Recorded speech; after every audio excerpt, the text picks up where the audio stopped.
Você sabe o que é direitos humanos? Será que eles são direitos para os honestos ou para os desonestos? Me responda uma coisa, a Bíblia fala sobre direitos humanos? Moisés falou, será que Jesus também abordou o tema? E o apóstolo Paulo? Será que no compêndio geral das Sagradas Escrituras ela aborda também esse tema? Qual tem sido o papel da igreja dentro da nossa sociedade moderna? Qual é a relevância da igreja nas áreas das ações sociais? Será que ela tem prestado realmente um serviço digno e conforme as Sagradas Escrituras nos menciona para que a igreja cumpra dentro da sociedade? Essas e outras questões serão respondidas nesta videoaula, então não percam!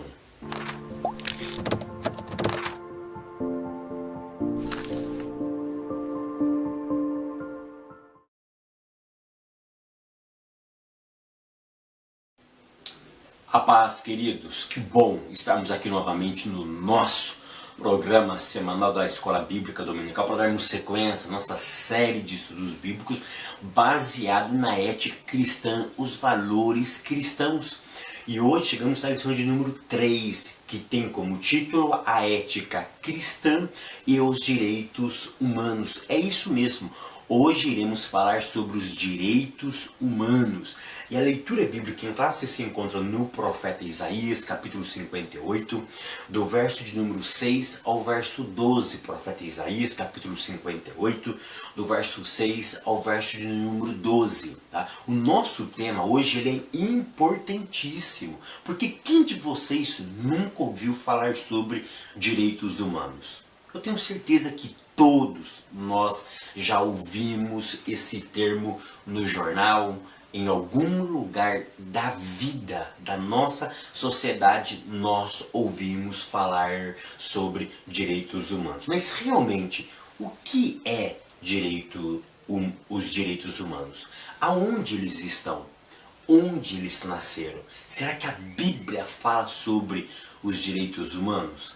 É isso que vai ser a nossa temática de hoje, tá bom? Você não precisa entender sobre de direito, porque direitos humanos é uma matéria de direito. Quando você faz bacharel em direito, para se tornar um advogado, um promotor de justiça, um juiz de direito, enfim, quando você faz o curso da faculdade de bacharel em direito, você aprende a matéria sobre os direitos humanos. Tá bom? Mas nós vamos aprender de forma simples, de forma objetiva. Eu tenho certeza que os seus alunos vão ficar encantados com a aula que você vai ministrar aí na tua classe. Porque o nosso objetivo aqui é descomplicar aquilo que você acha que é muito complicado, tá bom? Então o nosso objetivo é sintetizar a matéria, trazer luz a alguns pontos que para muitos é obscuro. O nosso objetivo é esse, é dar luz para que você possa dar uma aula de qualidade. O nosso tema hoje ele é controverso. Quem já não ouviu dizer que os direitos humanos são direitos de bandido? Muitas pessoas dizem que os direitos humanos apenas defendem bandidos. Será que isso é verdade? É isso que nós vamos tratar nessa videoaula. O tópico primeiro diz assim, a origem dos direitos humanos. Ponto 1, definição de direito. O que significa a palavra direito? Direito, ele é um conjunto de bens, é um conjunto de valores que a sociedade, em algum momento, ela pegou aquilo e ela valorizou esse conjunto de bens e de valores.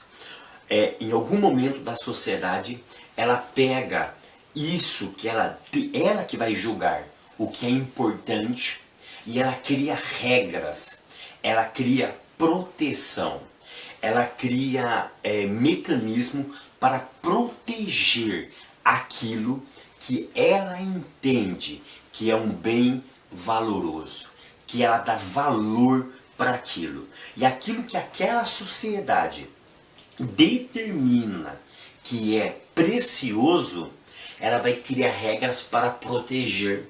E essas regras para proteger esse bem, esse valor que ela acha que é importante, tá? Esse modelo de comportamento vai se chamar-se direito. Então, direito é um conjunto de bens, é um conjunto de valores que a sociedade, tá, julga ser importante, julga ter primazia, julga que precisa ser protegido. E para proteger então esse bem e esse valor, ela cria regras.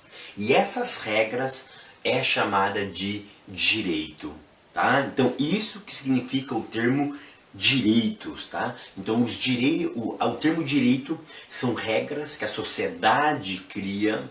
Claro que a sociedade aí é representada pelo Estado democrático de direito, tá? O Estado representa a sociedade, ele vai criar regras para proteger aquilo que eles julgam ser importantes, tá? Então ele protege, e além de proteger, grave essa palavrinha que ela é importantíssima, ela não somente protege, mas promove esse bem e esse valor. O que é promover? É exaltar, é colocar ele em destaque, é mostrar que ele é importante. Vamos ver um bem, um valor que a sociedade pegou e ela criou regras para proteger, e além de proteger, ela promove a vida.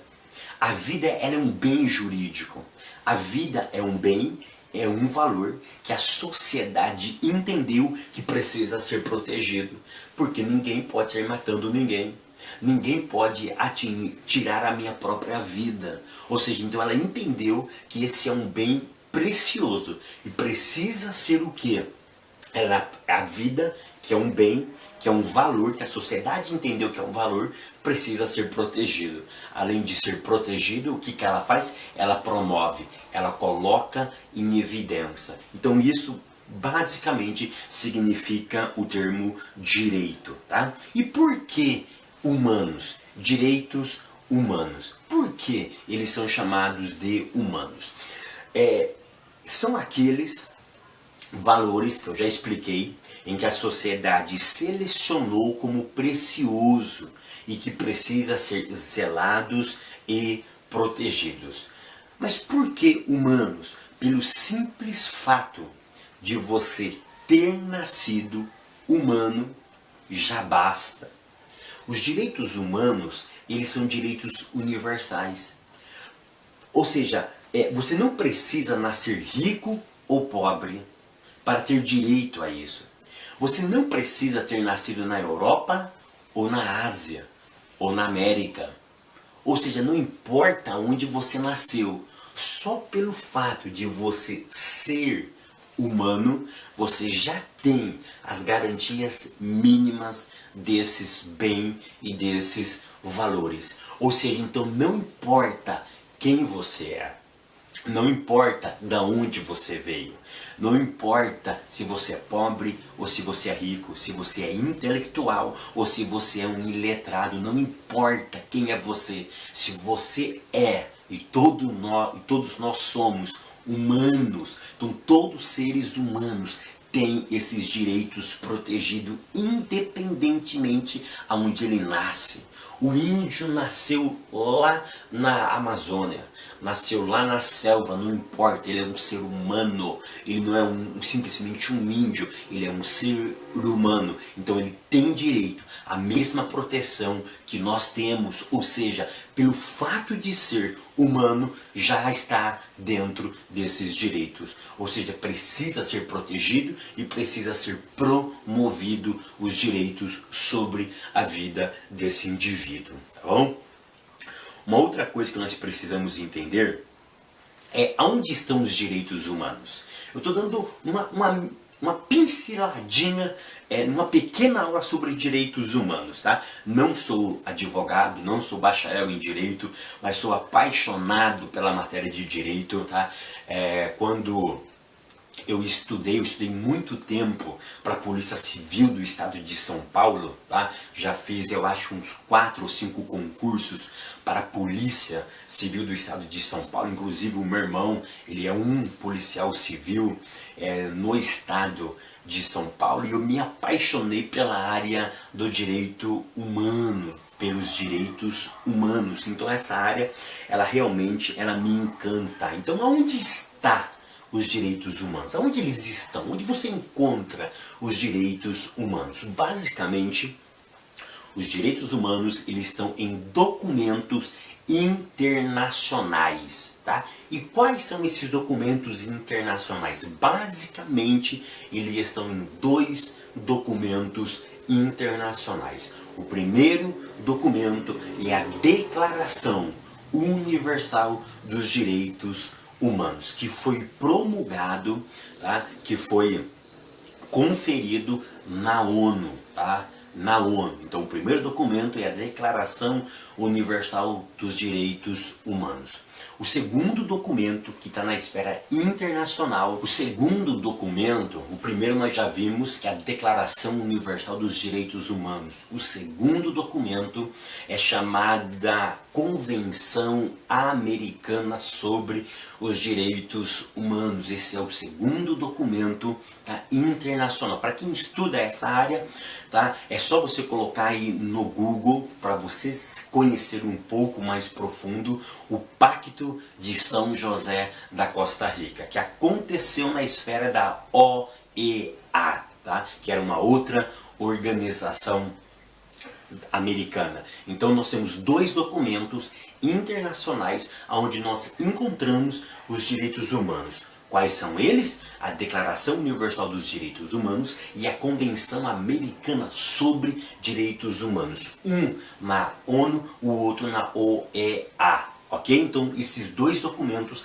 onde nós encontramos os direitos humanos, tá? Aí, presta atenção, eles estão na esfera internacional. Agora ele vai sair da internacional e vai entrar na esfera nacional. Como que eles entram, por exemplo, na nossa esfera nacional? Como que eles entraram na Constituição Federal de 1988, que foi a última Constituição? Nós já tivemos inúmeras constituições, tá bom? Sabia disso?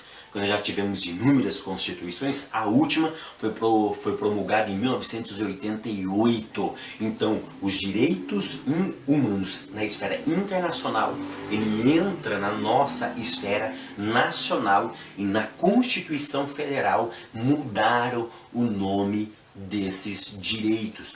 É o mesmo direito, mas eles entraram na nossa esfera como chamado direitos fundamentais, tá? Ou seja, então quando você ouvir a expressão direitos fundamentais, está se referindo aos direitos humanos encontrados nos documentos internacionais. Para quem gosta da Constituição, se você tiver curiosidade, pega a sua Constituição, você vai ver que especificamente, claro, que os direitos fundamentais estão por todos os mais de 250 artigos da Constituição. Mas se você pegar, tá, o capítulo 2 e especificamente do artigo 5º até o artigo 17, você vai encontrar os direitos fundamentais. Então você abre a sua Constituição no título 2, que começa no artigo 5º até o artigo 17, você vai encontrar os chamados direitos fundamentais, que na nossa esfera nacional é chamado de direitos fundamentais, que é a mesma coisa do que os direitos humanos na esfera internacional, ok? Eu já disse que os direitos humanos, eles são uma construção histórica. Eu vou explicar para vocês o ponto 2. O ponto 2 diz assim: Declaração de Direitos do Homem e do Cidadão. Parece para quem não entende de direito, não conhece um pouco da história dos direitos humanos, acha que aqui nasceu os direitos humanos. Não. Aqui, simplesmente, eu vou explicar por que o autor ele menciona essa data, 1789, tá? Ele menciona essa data porque ela é muito importante, mas os doutrinadores da área do direito, eles classificam a construção em várias etapas. Nessa videoaula eu quero pegar apenas duas etapas, que tem um doutrinador que ele vai falar sobre duas etapas, tá bom? E a primeira etapa que ele diz que onde tudo começa, ou começa a construção, um marco histórico, foi a Magna Carta de 1215, tá? Que foi lá na Inglaterra, tá? Promulgada pelo rei João Sem Terra. Era uma época absolutista, era uma época onde quem mandava era absolutamente o rei, ninguém palpitava.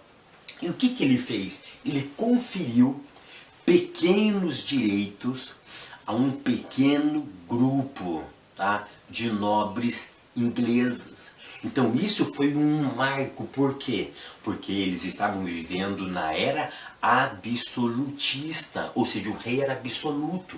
Agora esse rei, tá, João Sem Terra, ele confere pequenas liberdades, pequenos direitos autônomos, vamos dizer assim, para aquelas poucas pessoas, para que os nobres ingleses, alguns nobres ingleses, pudessem ter um tipo específico de liberdade. Então isso foi um grande marco na história, tá?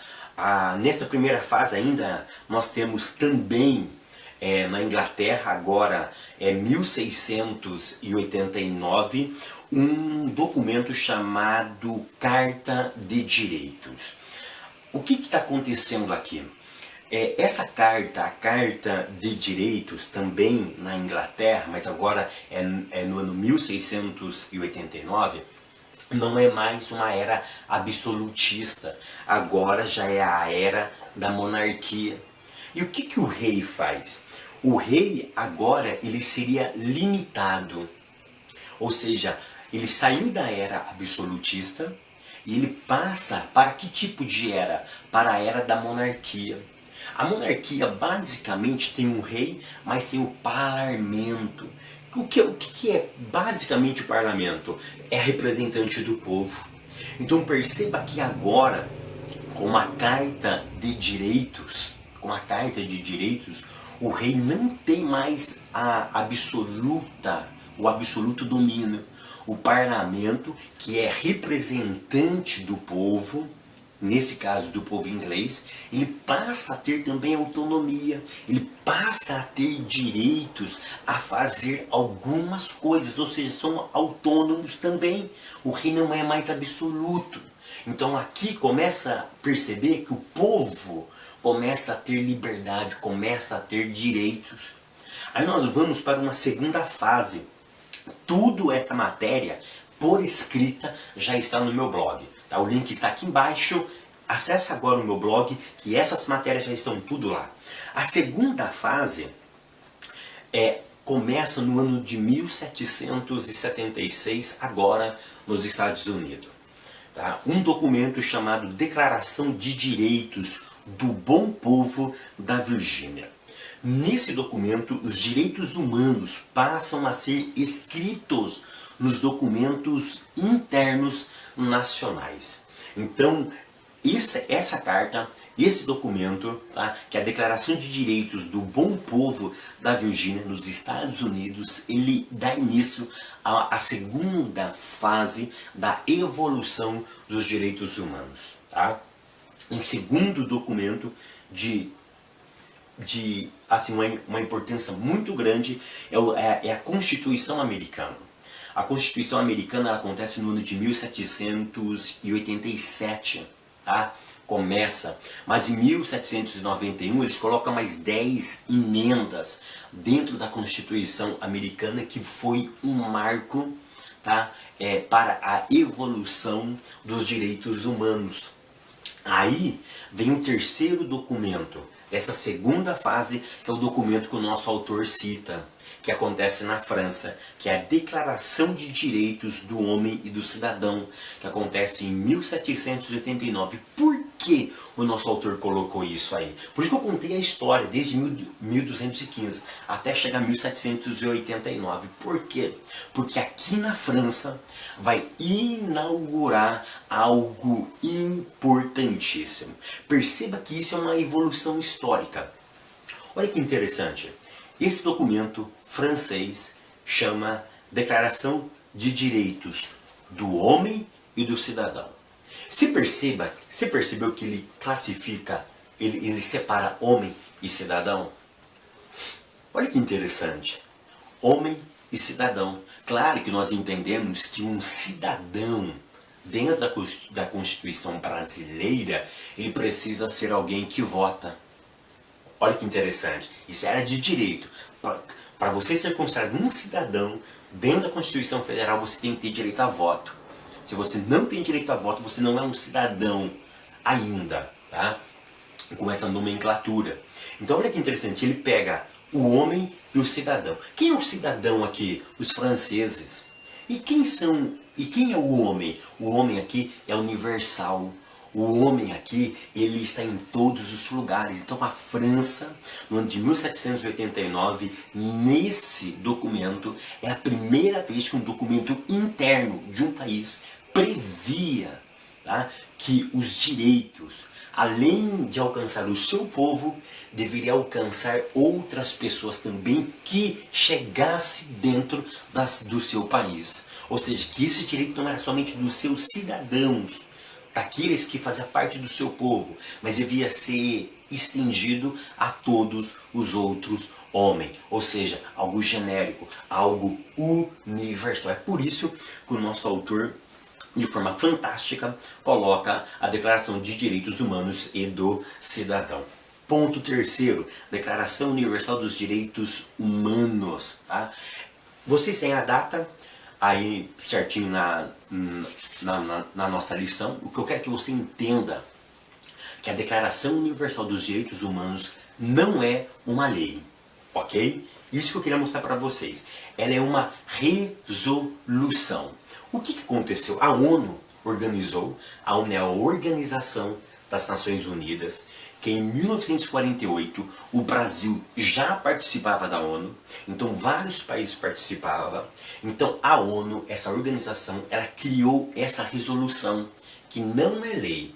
Seria mais ou menos, para que você possa entender e explicar para a sua classe, seria um pedido que a ONU estava fazendo para os seus participantes, se quisessem aderir a esse modelo e levasse da esfera internacional para a esfera nacional. Ou seja, cada país iria pegar esses direitos e ia transpor para dentro da sua própria cultura. Tá? Então por isso que ela é uma resolução, ela não é lei. Ou seja, os países não eram obrigados a aderir. E por incrível que pareça, agora é o ponto de número 4, direitos humanos no Brasil. Por incrível que pareça, o Brasil aderiu a essa resolução no mesmo dia da sua promulgação. No mesmo dia que a ONU lançou ela, o Brasil já se tornou adepto aos direitos universal, à Declaração dos Direitos a Declaração Universal dos Direitos Humanos, tá bom? É claro que isso vai se popularizar no Brasil na década de 80, tá? Mas em 1948 o Brasil já tinha aderido à Declaração Universal dos Direitos Humanos. Tópico 2, a Bíblia e os direitos humanos. Aqui nós vamos ver que a Bíblia é um livro fantástico. Por isso que eu sou apaixonado por esse livro.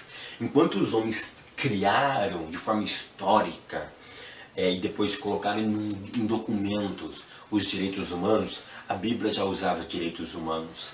A Bíblia já, o próprio Deus, que foi o criador dos direitos humanos. Ponto 1, direitos no Pentateuco. Olha que interessante, existir direitos no Pentateuco, nós vamos ver isso agora.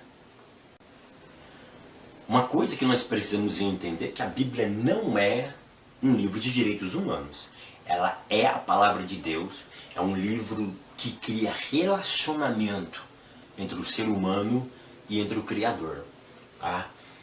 Mas ela não é um livro de códigos de direitos humanos, pelo amor de Deus. Ela é a palavra de Deus, um livro que cria relacionamento entre eu e o Eterno, entre nós e o nosso Criador, e o nosso Deus, ok? Mas olha que interessante,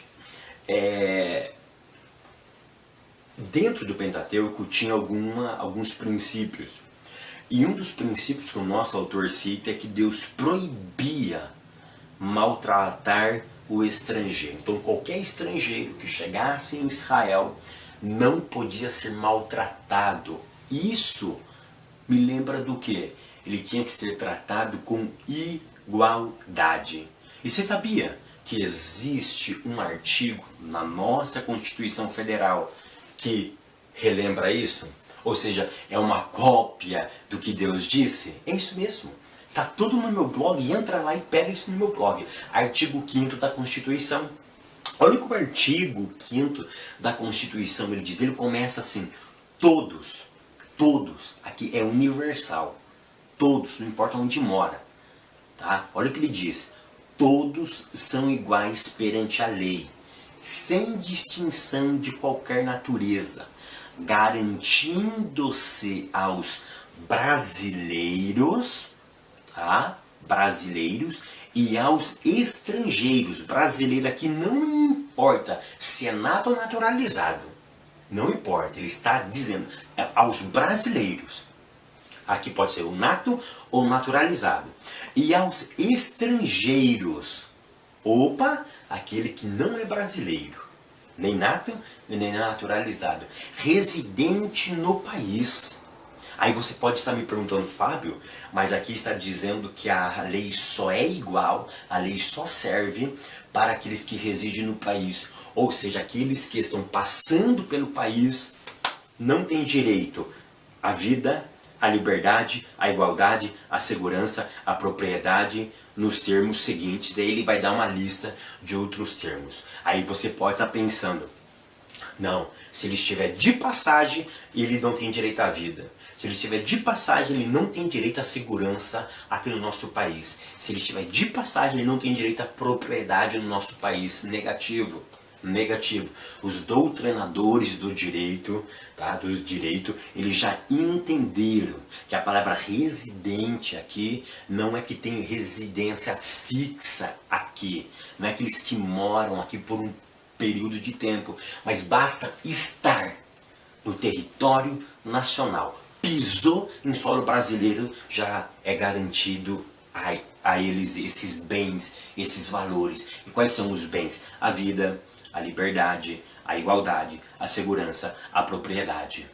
Ok? Então perceba que aquilo que Deus pediu para Israel, mas então quem é que criou isso? Foi Deus.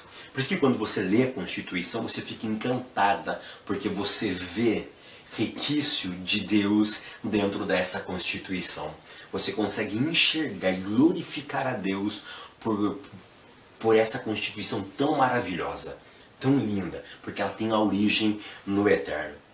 Uma outra coisa que o nosso autor ele comenta, a preocupação com os órfãos e com as viúvas. Tá? Deus já se preocupava com isso, Deus pediu para que o povo se preocupasse, e o nosso legislador brasileiro, ele também se preocupou com isso, criando, tá, um direito específico que é a lei da Previdência. A lei da Previdência, ela trabalha a ideia do órfão e da viúva. Uma coisa que eu quero que vocês entendam é o seguinte também, que na lei, na nossa Constituição Federal, no Código Penal, no processual penal, em leis específicas, como a lei de antidrogas, a lei da Previdência e outros tipos de lei, no papel é lindo e maravilhoso. No papel. No papel duro é a prática disso, que nem sempre funciona conforme está escrito, ok? Então nós estamos trabalhando aquilo que está no papel. Eu sei que da prática, meu amigo, os nossos órfãos, nossas viúvas, o Estado não está nem aí para elas. Algumas ou outras conseguem um benefício do governo, mas no geral, coitado dos órfãos e das viúvas dentro da nossa nação. Mas o que eu quero que você entenda é o seguinte, que Deus falou para eles, se preocupa com eles. E a nossa Constituição também, no papel, se preocupa com esses tipos de pessoas. Tá? O nosso autor também, ele vai falar que Deus proíbe, tá, a exploração dos pobres. Tá? Aqui ele vai falar a ideia da escravidão, de você escravizar o pobre, você explorar pela necessidade dele. Ou seja, você vê que o pobre está necessitado, aí você acaba de afundar o coitado, você acaba explorando a necessidade dele. A Bíblia proíbe isso daí. Tá? E nós temos artigos que vai falar sobre isso. Se você pega o artigo 6º da Constituição, ele vai falar sobre garantias sociais, é coisa linda, tá? No papel. O artigo 7º da Constituição, ele vai falar sobre os direitos dos trabalhadores urbanos e rurais. É coisa linda, se você ver aí no papel, é coisa linda.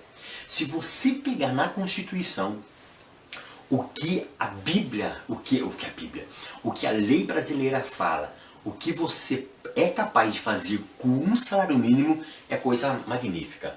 Na lei está escrito que o salário mínimo ele tem que providenciar para você, tem que promover para você lazer, educação, moradia, saúde, entretenimento. Ele não usa a palavra entretenimento, mas a ideia é isso, entretenimento, lazer. Aí você pega o salário mínimo no Brasil, que é uma vergonha. Você consegue, com o salário mínimo, ter moradia? Ter saúde? Ter entretenimento? É claro que não, querido. Você não consegue promover essas coisas, tá? Então, na lei é maravilhoso. O que eu quero que vocês entendam é o seguinte. Aquilo que Deus se preocupava, a legislação nossa também se preocupa. Para mostrar que o que está na nossa Constituição, em tese, tem origem em Deus. É isso que eu quero que vocês coloquem nas vossas cabeças e leve isso para a classe de vocês. Ponto 2. Direitos humanos nos evangelhos. Nesse ponto, aqui no item 2, os direitos humanos nos evangelhos, eu quero salientar 4 bens que Cristo valorizou. O primeiro bem que ele valorizou era que a vida estava acima do legalismo. A vida estava acima do legalismo. O pessoal estava, Jesus, curando no sábado, que isso, Jesus não pode fazer um negócio desse e tal. Preste atenção no que eu vou dizer. Cristo não menospreza e não inferioriza o sábado. Cristo ele não menosprezou. O sábado não serve para nada. O sábado, não. A ideia não é essa. O que a ideia aqui é que ele pegou um bem chamado a vida e promoveu a vida. Ou seja, o que ele estava dizendo é o seguinte, se no sábado, o sábado deve ser para Deus, o sábado deve ser dedicado a Deus, e se Deus é o Criador da vida, como que eu posso menosprezar a vida em troca do sábado?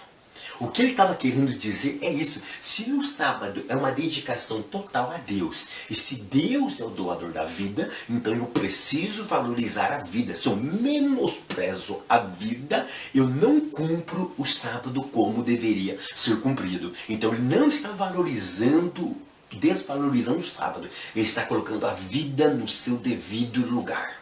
Ele está valorizando a vida, promovendo a vida. Ele diz o seguinte, eu cumpro o sábado, mas de forma correta, porque eu valorizo o Senhor, que é o Criador do sábado e o Criador da vida. E a vida é um bem importantíssimo. E o único que tem direito de tirar e de dar é o próprio Deus. É isso que ele está querendo nos ensinar aqui. O segundo bem que ele valoriza é a segregação étnico, ou seja, contra a segregação étnico. Aqui ele vai contar a história dos samaritanos, tá? Que não se comunicava com os judeus. Essa briguinha, essa intriguinha entre judeus e samaritanos já durava por volta de 700 anos, que eles não se comunicavam, que ficava com essa briguinha, com essa inimizade. Aí Cristo chega lá e quebra isso. Ou seja, só porque você é samaritano? Ou seja, o que nos divide é a nossa etnia. a nossa raça é porque você é de um povo e eu sou de um outro povo. Ou seja, ele estava quebrando a inimizade, a segregação étnico. Perceba que aqui dentro do próprio país nosso existe muita segregação regional. Por incrível que pareça, existem muitos paulistas e paulistanos que odeiam pessoas do norte e do nordeste.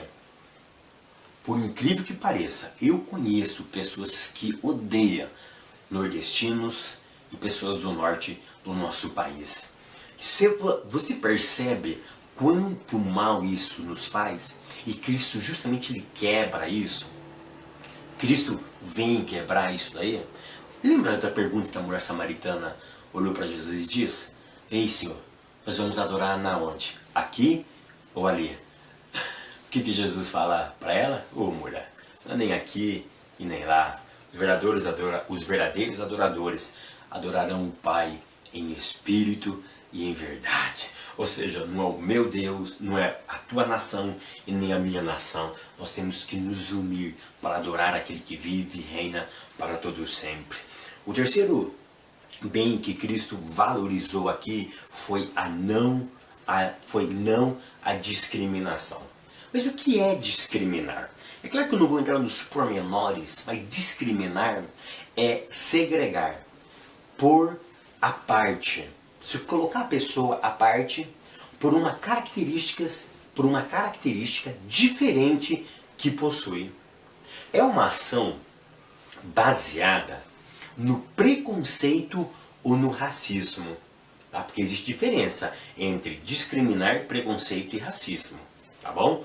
Existe uma pequena diferença nesse ponto. Tá? Por que eu discrimino? Porque eu tenho um preconceito. Ou seja, eu tenho um conceito prévio daquela pessoa. E aí eu ajo com racismo. Tá? O que é racismo? Deixa eu explicar aqui. Racismo é você segregar uma pessoa simplesmente pelo fato de ela ser negra, branca, judeu ou cigano. Ok? Simplesmente eu segrego essa pessoa simplesmente porque ela é branca ou negra, ou ela é um judeu, ou, por exemplo, é um cigano. Ok? Então Cristo vai quebrar o quê? Ele vai quebrar a ideia do discriminar. Quando Jesus foi sentar com aquele Levi, o publicano, os pessoal ficou lá, Jesus, tá com aquele miserável. Por quê? Porque ele era publicano. Ele fazia parte de um grupo de pessoas. Só por ele fazer parte daquele grupo, por ele ter uma característica própria, as pessoas segregavam aquele homem. E Cristo vai mostrar para eles que eu não posso discriminar, porque a discriminação é uma forma de nós não evangelizarmos, é uma forma de nós não alcançarmos almas ao Senhor. Quando eu discrimino, eu estou despotencializando essa pessoa de ouvir o Evangelho. Eu estou roubando o direito que ela tem de ouvir e de ter a oportunidade de se render ao nosso Cristo. Por isso que nós não podemos de forma alguma discriminar as pessoas. O quarto bem que ele vai valorizar aqui é o ECA. É o Estatuto da Criança e do Adolescente. Eu sei que talvez você não gosta muito do ECA, mas ele é importantíssimo. Que ele veio colocar regras. Ele veio valorizar as nossas crianças. E sabe que eu acho muito interessante? Que Cristo valoriza as crianças, porque Cristo sabia, contaram isso para ele, não sei quem, provavelmente a mãe dele, e na própria vida ele soube disso, que quando ele nasce, houve um grande infanticídio.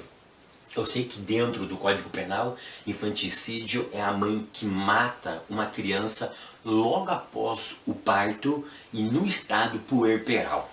Tá? Esse logo após o parto, que a doutrina vai definir esse logo após o parto e no estado puerperal. Pronto. Mas isso é no Código Brasileiro. Mas o infanticídio é você matar crianças. Em Roma isso era muito comum. Matavam-se as crianças para controlar na época de fome, por exemplo. Na época de escassez de alimento, matavam-se as crianças. Ou seja, cometia-se infanticídio. E Cristo nasce e ele é livre desse infanticídio, que matam as crianças de 2 anos para baixo, na tentativa de matar o menino Jesus. Ele nasce então dentro desse prisma. É por isso que ele para e dá atenção às crianças. E as crianças gostavam da atenção dele. O que ele está valorizando aqui? Entre aspas, o ECA. Ele está valorizando a proteção dos direitos da criança e do adolescente.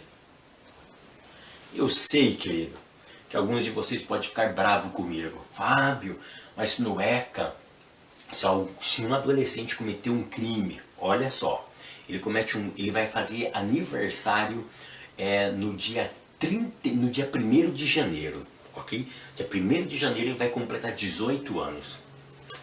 Hoje é dia 31 de dezembro, são 23 horas e 59 minutos.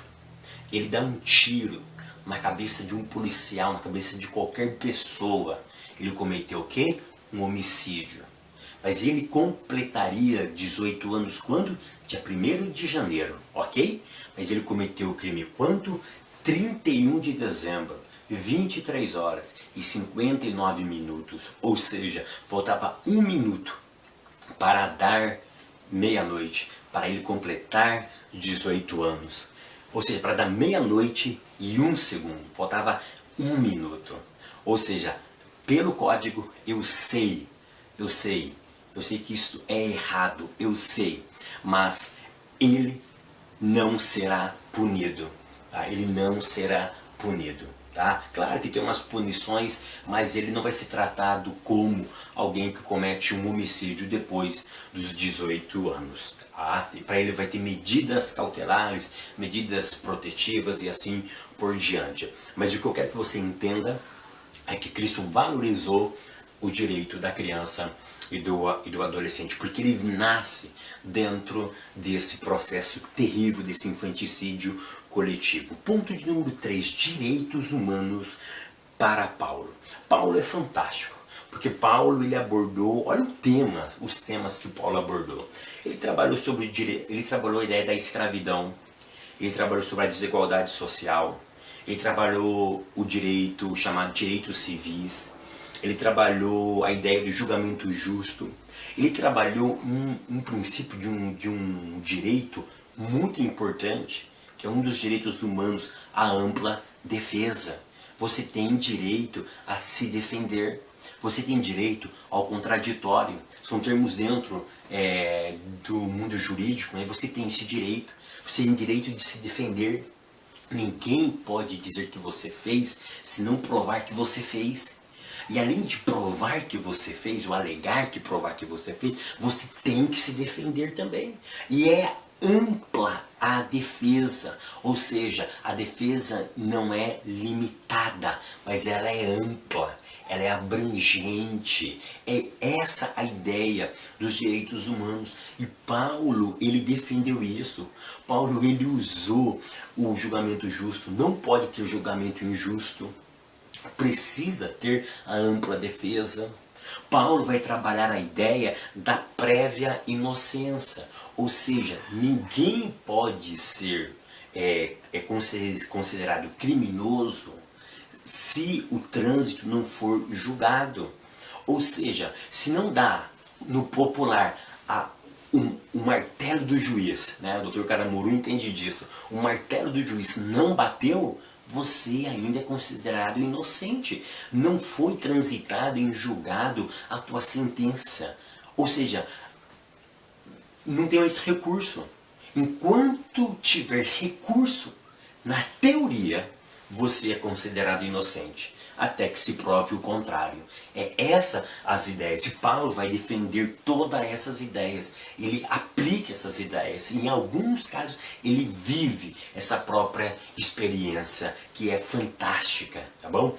Tópico de número 3, a igreja e os direitos humanos. Será que a igreja se preocupa com os direitos humanos? Vamos ver aqui. Tópico 1, a igreja e o trabalho escravo. O nosso autor está denunciando aqui o trabalho escravo. E eu quero dizer que o trabalho escravo não é simplesmente aqueles meninos que são pegos em carvoaria, que eles trabalham excessivamente, de forma desumana. Não é somente isso, não. Tá? Existem empresas aqui na nossa região, na tua região. Eu estou aqui na cidade de Santa Bárbara do Oeste, na região metropolitana de Campinas, onde tem a Unicamp, que é uma grande universidade, enfim, perto da capital. Nós estamos aqui rodeados de centenas de empresas. A IBM está aqui, a Samsung, a Goodyear, a Pirelli, enfim, inúmeras empresas estão aqui. Tá? A Ripasa, a que faz papel sulfite que você compra aí, é feita aqui, quase do lado da minha casa. Então percebam que tudo que foge à CLT, tudo que foge às consolidações das leis trabalhistas, está fora da lei. E podemos entender que isso é uma ideia de escravidão. Por exemplo, se eu trabalhei numa empresa e você entrava 8 horas e saia 6 horas da tarde. Eu já cheguei a fazer, eu entrar às 8 horas da manhã, trabalhei até às 6 da tarde, vim com o carro da firma para casa, tomava banho, pegava a estrada, chegava no lugar para trabalhar para a empresa, por volta da meia-noite, trabalhava até as 4 horas da manhã para depois ir dormir. Sobre ameaça, fazia um psicológico muito forte. E às vezes nós, por necessidade, porque precisava do emprego, submetemos a isso. Então, para você entender como ainda existe esses tipos de coisa. E o autor da nossa revista, ele faz um apelo para que a igreja tenha a incumbência de denunciar as condições degradantes em locais de trabalho. A igreja tem a obrigação de denunciar patrões que exploram e com ameaças, com chantagens emocionais, obrigam os seus colaboradores. Hoje é colaborador, né? Que colaborador nada, é funcionário, é empregado. Essa ideia não pode chamar de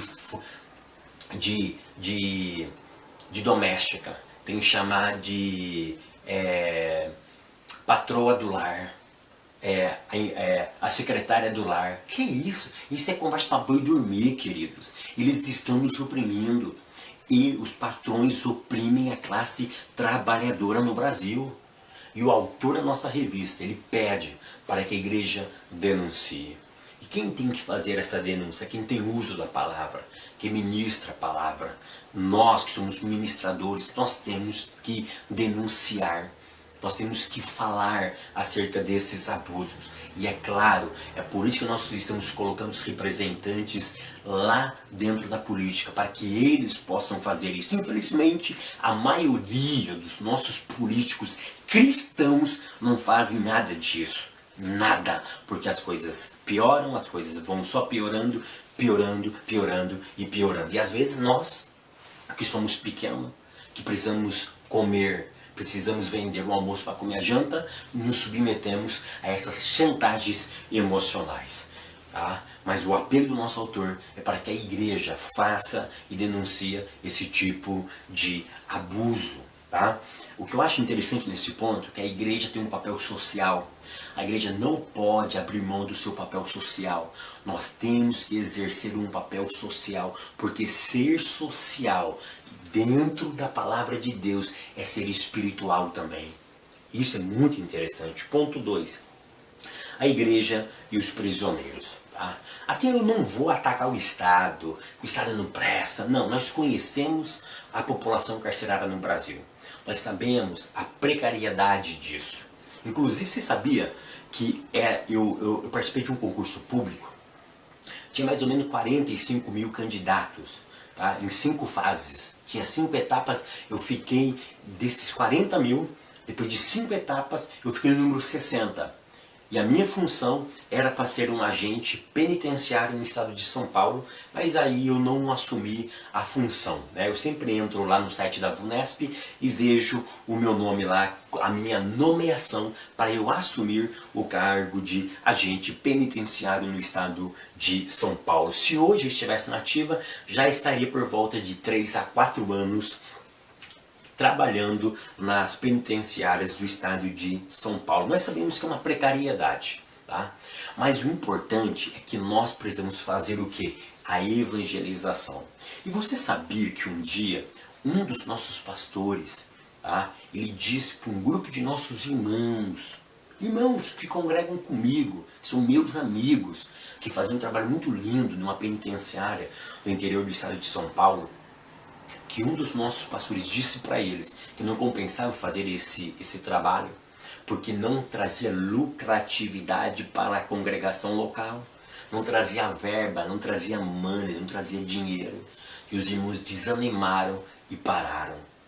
Percebam uma coisa, almas não têm preço, almas precisam ser trazidas para o reino, porque uma pessoa já pagou o que tinha que ser pago por elas, foi o sangue de Jesus. Então nós temos o dever, a obrigação de evangelizar, de mostrar essa mensagem a essa população tão grande que está esperando, talvez, você e eu levar uma mensagem de paz e de esperança para elas. Ponto terceiro, a igreja e o problema social. Neste ponto, eu quero salientar em dizer que eu sempre ouvia na minha juventude. Será que precisamos? Será não? Olha o que eu sempre ouvi na minha juventude na igreja. Precisamos de um presidente crente. Será que isto é verdade? Será que nós precisamos de um governador cristão, de um prefeito cristão? Nós precisamos de cristãos dentro da política? Preste atenção no que eu vou dizer. Nós não precisamos necessariamente de representantes cristãos. Sabe que nós estamos precisando de uma nação que seja sarada pela palavra de Deus. É por isso que o salmista disse: feliz é a nação cujo Deus é o Senhor. Ele não diz: feliz é a nação cujo presidente é crente, cujo prefeito é crente, cujo governador é crente. Não. Ele diz: feliz é a nação. Feliz é o povo coletivo, cujo Deus é o Senhor.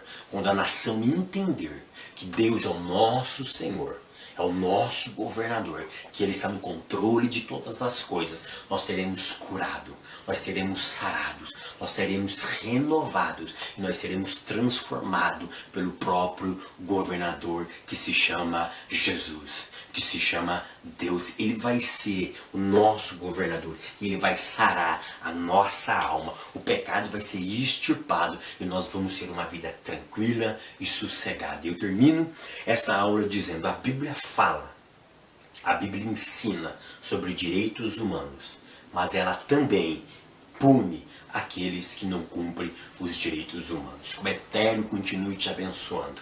Até semana que vem, querendo Deus. Queridos, eu tenho uma palavrinha rapidinha para vocês, tá bom? Eu quero agradecer aqueles que estão fazendo parte do Projeto Malaquias, tá? Que o Eterno continue realmente te abençoando, mas ainda são muito poucas as pessoas que aderiram ao Projeto Malaquias. E eu conto com você. Eu não quero o dízimo da tua igreja, eu não quero que você faça nada além do que você não pode fazer. Eu preciso, tá? Eu preciso equipar-me, eu quero fazer um estúdio para mim. É coisa simples, comprar uma câmera de qualidade, eu quero comprar um microfone de lapela para potencializar meu ministério. E eu não vivo da obra, eu tenho meu trabalho secular, vocês sabem que no Brasil é muito difícil, eu não tenho condições de fazer isso sozinho, é por isso que eu conto com a ajuda de vocês. É por isso que eu estou pedindo apenas 1000 pessoas que me ajude, que semeia na minha vida, no meu ministério, apenas R$10. Eu tenho certeza que isso não vai fazer falta para você, mas vai potencializar o meu ministério. Ore a Deus, peça a orientação de Deus e semeie no meu ministério, que eu tenho certeza que o Eterno vai te abençoar mais ainda, além do que Ele já tem abençoado. Faça um propósito com Deus. Comece no mês de abril a ofertar, a semear no meu ministério, que eu quero declarar que as mãos do Senhor estarão sobre a tua vida. Faça um voto com Deus agora. Senhor, eu vou abençoar esse ministério. Eu vou cooperar com o pastor Fábio Segantin. Eu vou abraçar ele, com ele nessa obra. Eu tenho certeza que o Eterno vai te recompensar. Eu tenho certeza que as mãos do Senhor continuarão estendidas mais ainda sobre a tua vida. Tá bom? Que o Eterno continue te abençoando, que o Eterno continue prosperando, guardando a tua vida, os teus negócios e a tua família. Queridos, um outro detalhe. Eu estou criando um site e nesse site vai ter a área de depoimentos.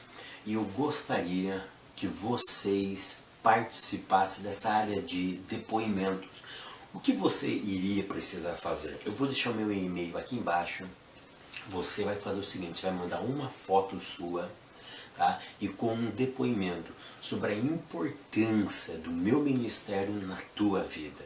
O que eu tenho realizado através da ministração da palavra que tem impactado a tua vida. Qual é o valor que eu tenho levado para vocês, tá? E isso eu vou colocar no site. É claro, tá? Que o meu desejo era colocar todos vocês, tá? Todos vocês, mas tem um número que eu preciso pôr lá no site. Então eu prefiro ter 10.000 pessoas que me mandem do que não ter nenhuma pessoa, tá bom? É claro que eu vou selecionar alguns para eu colocar lá, então eu conto com a tua ajuda, tá bom? Então eu vou deixar meu e-mail aqui embaixo, você vai mandar a tua foto e o seu depoimento, que eu tenho certeza que vai ser de grande valia para a minha vida e para o meu ministério, amém? Eu conto com a participação de vocês.